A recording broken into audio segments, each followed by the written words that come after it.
Donc notre projet réagit sur les règles de jeu du plan d'ensemble de Ebi Pernegger et de Husler et Associés. Le point un petit peu structurant du plan d'ensemble, c'est un pourtour d'îlot défini, donc assez urbain, et puis l'intérieur des deux cours qui sont semi-privés avec plutôt une possibilité de beaucoup plus travailler en volumétrie, dans la morphologie, d'avoir plutôt une cour animée. Et puis l'autre élément structurant du plan d'urbanisme, c'est cette traversée publique qui coupe l'îlot en deux.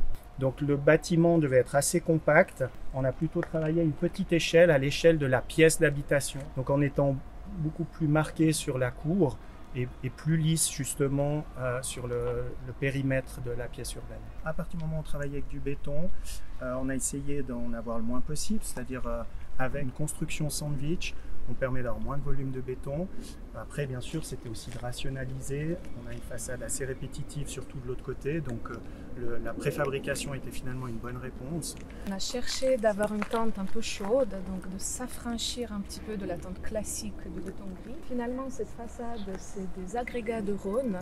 Il n'y a pas d'oxyde dans cette façade, donc c'est juste les agrégats locaux qui nous ont permis d'obtenir cette tente un petit peu plus chaleureuse. En combinaison avec les tentes vertes et roses, finalement, nous permet d'avoir une façade assez homogène. Sur chaque panneau sandwich, c'est le même moule qui est mis en fond de coffrage.